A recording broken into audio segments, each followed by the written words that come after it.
Yo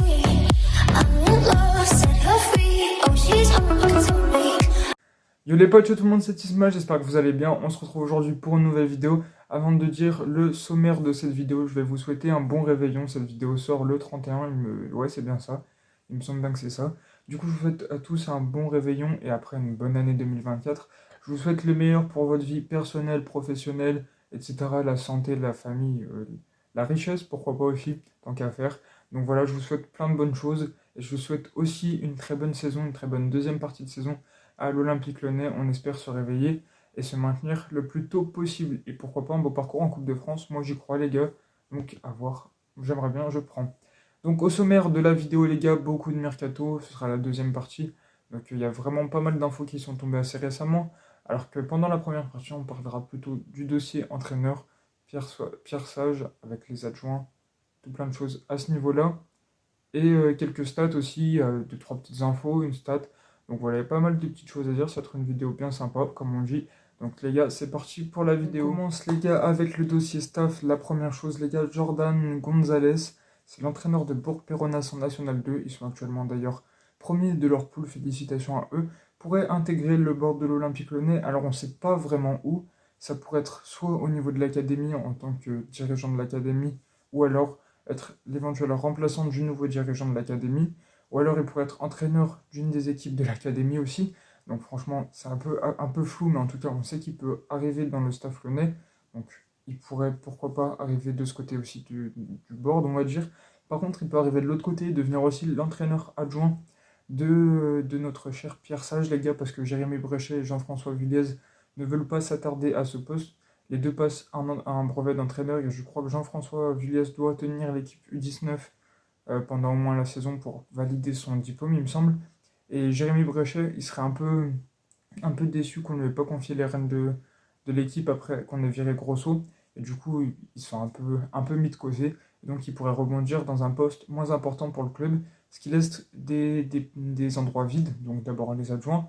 On pense comment il s'appelle, Gonzalez pourrait arriver à ce poste. C'est pas sûr, c'est une proposition, c'est une des éventualités qui peut se passer. Ensuite, il y a un actuel intérim en tant que dirigeant de l'académie, je crois que c'est le directeur du recrutement de l'académie de l'OL, j'ai plus son nom, désolé, mais en tout cas, il est à ce poste, donc il pourrait soit retourner à son poste, soit le conserver, et du coup, je pense que ce serait mieux qu'il retourne à son poste et qu'on mette un mec peut-être plus compétent à remplir ce genre de dossier parce que un mec qui fait le recrutement de l'académie ne remplit pas les mêmes choses, n'a pas les mêmes compétences qu'un dirigeant de l'académie, les gars, c'est pas le même métier du tout.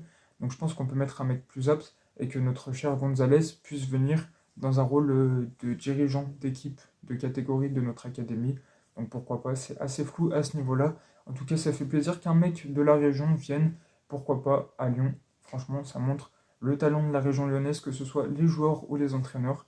C'est pas si mal, les gars, franchement, on n'a pas à se plaindre, contrairement à certaines régions en France. C'est pas la question non plus. Donc voilà, c'était le petit mot côté staff et tout. On enchaîne avec d'autres petites informations. La Casette avec je ne sais plus combien de buts. Les gars, j'ai pas le nombre. En tout cas, la Casette est le 8e meilleur buteur de toute l'Europe sur l'année 2023. C'est pas mal, il est devant pas mal de gros joueurs. Bon, vous avez sûrement vu le quatuor de tête avec Ronaldo, Mbappé, Haaland, Kane, si je dis pas de bêtises. Les gars, Ronaldo, frère, il joue contre des boulangers de National 2. Faut arrêter les conneries, c'est facile de marquer. Vous allez me dire, il a 38 ans, certes, il est vieux, ok. Mais tu mets un mec de 38 ans en National 2 avec le talent de Ronaldo, c'est pareil. Les équipes d'Arabie Saoudite, il y en a peut-être 4 qui sont pas mauvaises. Et quand je dis pas mauvaises, c'est pas excellente. Le championnat d'Arabie Saoudite n'est pas très bon, donc franchement, il a plus de facilité à marquer que par exemple un Erling Haaland en première ligue où toutes les équipes sont très très fortes et toutes les équipes battent les équipes d'Arabie Saoudite. C'était le petit point coup de gueule. On enchaîne avec deux autres petites informations. La première, c'est qu'on sera obligé, et on serait obligé d'ailleurs au conditionnel, de verser entre 1,5 et 2 millions d'euros à Fabio Grosso, parce qu'on a entamé une procédure de licenciement, un processus de licenciement, ou plutôt c'est plus français. Donc on va devoir lui verser ce montant parce on l'a viré avant la fin de son contrat. Voilà pour ça aussi. Donc pour les premières infos, voilà, il va rester une information. Elle sera dans la deuxième séquence. Je trouve que c'est plus adéquat, les gars, à la répartition du temps. Enfin bref. C'est pas la question, en tout cas, on passe à la dernière info et au mercato. Les gars, c'est parti. On commence avec le mercato, il y aura que des infos dans le sens des arrivées. On va commencer donc avec une pépite de 20 ans de Manchester United. C'est Hannibal Majbri, les gars, il est tunisien, comme je l'ai dit, il a 20 ans. Il est milieu de terrain, c'est un profil pas mal parce que je pense qu'il peut faire du bien à l'OL. Bon, dans la récupération, bon, techniquement aussi, c'est un profil que j'aime bien, c'est une pépite. En plus, d'ailleurs, les gars, ce serait un prêt, donc moins de risques, faible coût. Sur un an, moi je prends, ça peut être que bénéfique. Morera, ça handicape pas l'équipe, pourtant il joue pas trop et moi je demande à le faire plus jouer parce que je pense qu'il a un beau petit talent quand même, notre Morera, et on espère quand même qu'il va faire une bonne deuxième partie de saison. En tout cas, pour Hannibal Majri, les gars, je pense que ça peut être vraiment pas mal. Il sera pas convoqué avec la Tunisie, donc il sera disponible directement, il sera pas pendant la CAN. Donc moi franchement, je prends volontiers les gars. Petite info aussi qui nous vient cette fois-ci du Brésil, c'est Cristiano Medina, oui je me trompe pas dans le nom, je crois que c'est ça. Lui, il a 21 ans, il joue à Boca Juniors, c'est un peu aussi considéré comme une pépite. Alors si je dis pas de bêtises, il est aussi milieu de terrain, sauf que les gars, la subtilité c'est que Botafogo le veut. Et pour que Botafogo l'ait, il va falloir payer environ 15 millions d'euros. Sauf que le club brésilien n'a pas trop les moyens. Ils ont perdu le titre contre Palmeiras, si je ne dis pas de bêtises, alors qu'ils étaient en tête pendant très longtemps. Ils avaient énormément de points d'avance. Ils se sont fait doubler. C'était honteux d'ailleurs. Donc voilà aussi. Du coup, j'en étais où? Cristiano Medina, donc 21 ans. Il faudrait débourser 15 millions d'euros pour que Botafogo l'ait, sauf qu'ils ne les ont pas. Donc il faudrait que Lyon les paye et Lyon leur prête ce mec.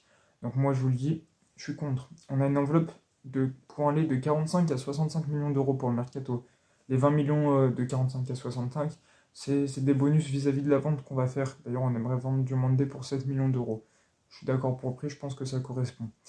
Du coup, pour Medina, ça va nous faire payer cher pour un mec qu'on va pas utiliser, alors qu'on a besoin de se renforcer immédiatement, les gars. On doit pas faire un recrutement trop nombreux en vue des derniers matchs et de la reprise de confiance, et des automatismes et des capacités qui reviennent chez les joueurs. Il faut pas tout rechanger, il faut garder une structure et mettre des changements subtils sur chaque ligne. Et si on commence à recruter par-ci par-là des joueurs qui seront même pas dans notre club pendant une saison, parce que oui, ce serait un prêt d'un an, donc il reviendrait l'hiver prochain, je pense que ça sert à rien. En plus, ça nous fait dépenser beaucoup trop d'argent pour la promesse que si ce n'est pas le cas, qui sera. Enfin, ouais, c'est un trop gros risque, les gars. Vous avez capté l'idée. Voilà pour ça aussi. On continue. Il nous reste deux informations. Comment il s'appelle? Amiri, j'ai mangé son prénom. Euh, je vous le mettrai au montage, les gars. Amiri joue à Leverkusen. Il a 27 ans. Oui, c'est bien ça. Il est milieu de terrain récupérateur relayeur. C'est pas mal, sauf qu'il n'a pas fait un très gros début de saison. Il a été un peu sur le banc, il n'a pas eu énormément de temps de jeu, il a fait qu'une passe décisive. C'est un peu compliqué pour lui et du coup il aimerait se relancer. Il ne sera pas convoqué pour la CAN. Non, non, il est allemand, les gars, je dis de la merde. Il est allemand, du coup il sera pas... il sera disponible tout simplement comme des pays comme les joueurs qui jouent en Amérique du Sud, Amérique du Nord et en Europe, puisqu'il y a la Coupe d'Asie aussi et la coupe d'Afrique des Nations. Donc il sera disponible, il me semble. Normalement, ça devrait être bon. C'est un profil intéressant pour l'OL, même si au milieu de terrain, on commence à se remettre bien avec Cacré Tolisso. Si Tolisso, d'ailleurs, n'est pas une valeur sûre, il faudrait quand même le suppléer. Le Penant est blessé. On a Elarouche qui pourrait être prêté. C'est une possibilité. Je pense qu'après, ça peut lui faire du bien parce que le pauvre, on ne fait pas assez jouer alors qu'il mérite de jouer de fou. Il faut qu'il prenne du temps de jeu et qu'il revienne très fort à Lyon parce qu'on a vraiment besoin de Mohamed Elarouche. C'est un très très bon joueur que j'adore. Donc j'espère qu'il sera vite présent dans le groupe lyonnais et sur la pelouse du Groupama Stadium. C'était une petite parenthèse. Donc Amiri, les gars, je pense que c'est pas mal, sauf qu'il faudrait lui remettre du temps de jeu tout simplement avant, parce que je pense, et c'est normal, il n'a pas beaucoup de rythme, il sera pas bon immédiatement. Il sera disponible, il fera pas 90 minutes et il sera pas excellent dès le début de la deuxième partie de saison. Il n'a pas énormément joué, c'est normal. Donc en vrai, je pense que sur la durée, ça peut être pas mal. Au mois de février-mars, il pourra vraiment commencer à être bien. Je pense qu'on peut prendre le risque. On n'a pas avancé de prix pour le moment, j'en ai aucune idée. Ça dépendra aussi du montant du transfert. Donc à voir, à suivre. Moi, j'aime bien cette piste. Voilà pour ça. Arnaud Danjuma, dernière piste. Il est prêté à Everton par Villarreal. Il a 26 ans. 26 ans, Arnaud Danjuma, donc il n'est pas non plus vieux. Il est même encore assez jeune. Bon, on va dire, il va arriver vite à son prime normalement. Donc ailier, il peut jouer sur les deux côtés de l'aile. Le prix, on n'a pas trop d'idées du prix que ça pourrait, de la fourchette que ça pourrait être. Donc franchement, c'est un profil que je valide. On a déjà été dessus par le passé, quand il jouait encore avec Villarreal. L'année dernière, il a été prêté à Tottenham, ça a été assez concluant. Il a fait une bonne saison, je trouve, Danjuma. Et là, en ce moment, Everton, c'est plus compliqué. Il a fait un gros début d'exercice, mais sur la fin de l'année civile, ça a été un peu plus difficile pour lui. Donc pourquoi pas le relancer? Et moi, je suis chaud pour le relancer. C'est un profil qui m'a toujours plu. Donc en plus, il peut jouer sur les deux côtés de l'aile. On a besoin de se renforcer à ce niveau-là, parce qu'offensivement, on n'est pas assez bon. Moi, je vous dis, je valide Arnaud Danjuma. Il peut apporter que des bonnes choses à l'OL, encore une fois. Ça dépend aussi du prix du transfert, parce que fut un temps, Villarreal était un peu gourmand. Il était plus jeune, certes. Il était avancé un peu comme une pépite aussi, je suis d'accord. Mais là, est-ce que le prix a baissé? Je sais pas, je suis pas non plus sûr. Donc à voir, moi j'espère qu'on peut se le faire. Je trouve que c'est une bonne idée, notre cher Arnaud Danjuma. On finit avec une dernière information, comme je l'ai dit juste avant. Au mois de janvier, je crois que c'est du 6 janvier au 11 février, il me semble que c'est des dates comme ça.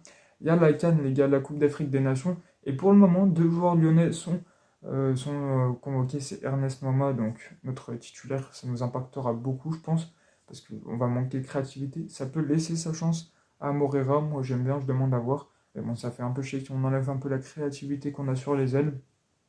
À voir si c'est bien remplacé. Il sera donc convoqué avec le Ghana. On lui souhaite bonne chance pour cette CAN. On lui souhaite de faire un beau parcours, même si c'est vrai, on aimerait le récupérer assez vite. Deuxième profil envoyé à la CAN, les gars, c'est Mama Baldé avec la Guinée-Bissau. Donc, je pense que la Guinée-Bissau n'ira pas en finale de la CAN, ne va pas la gagner. On va vite le récupérer. Après, Mama Baldé, il n'a pas un rendement exceptionnel depuis le début de la saison. Il n'est pas fou, on va pas se mytho. On aimerait s'en séparer, pourquoi pas cet hiver, on peut le libérer. D'ailleurs, il est en prêt à Lyon de 3, je crois, d'origine de 3. Du coup, on pourra le laisser partir cet hiver, retourner à 3, pourquoi pas. Moi, je vous avoue, ça me dérangerait pas trop, parce qu'on prend en charge une partie de son salaire, alors que le rendement sur le terrain, bah, il n'est pas là, les gars, malheureusement. Et du coup, voilà, c'était mon petit point aussi sur cette dernière info. J'espère que vous avez kiffé la vidéo, les gars. Si c'est le cas, on se retrouve la semaine pro. N'hésitez pas à liker, à commenter, à vous abonner. On se laisse sur une phrase de l'animateur et journaliste le même Bart Kudza. L'Olympique Lyonnais est une formidable raison d'exister. Ciao, ciao, les gars.